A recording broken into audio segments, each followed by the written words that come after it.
Joining me is Dr. Catherine Mutisya, who's going to shed more light into this issue.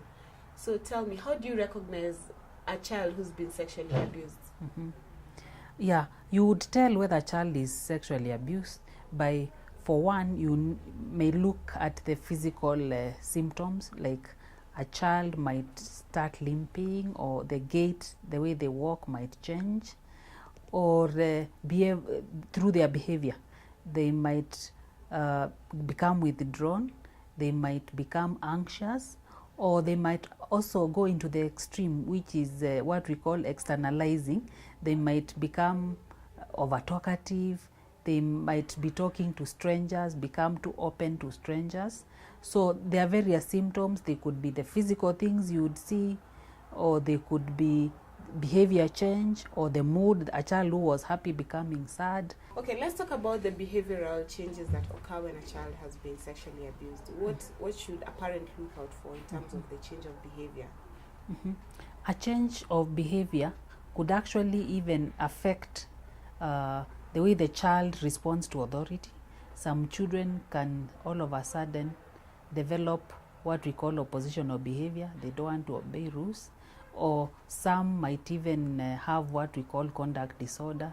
They'll offend, you'll talk to them, they'll not show any remorse. Or it could actually be affecting even their daily activities, in terms of even their sleep is affected, their appetite is affected, even school performance for those who are in school. And so we usually say, whenever the behavior of your child changes, you need to find out why. Why? I am not saying that any behavior change would mean your child is being sexually abused, but it could actually mean there's a certain stressor. Some children even regress. A child who had become toilet trained would now start wetting their bed again. So there are many things which can point towards that. Yes.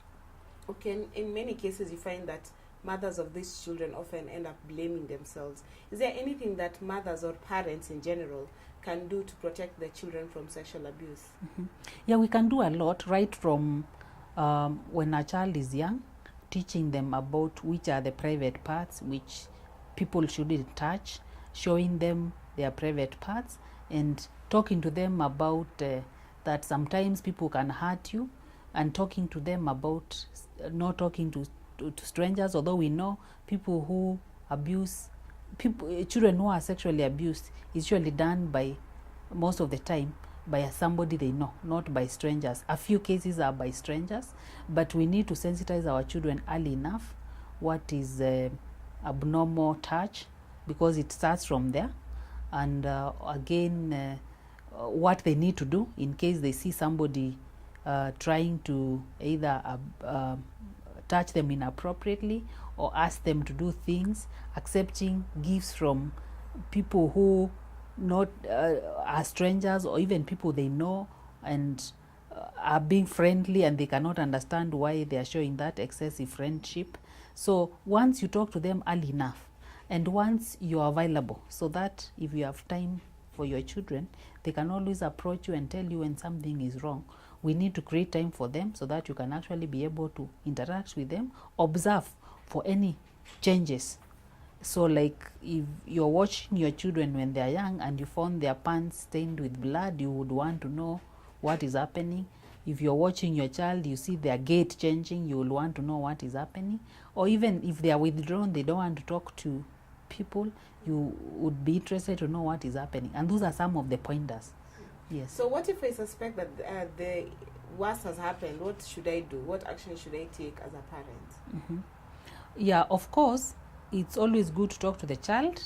But if you're convinced that, because some people threaten the children that if you talk about it, I will either kill you or I'll kill your parents, it's always good to take them for a medical examination, which can show, like when you go to a hospital, an examination can actually reveal whether a child has been sexually abused or not.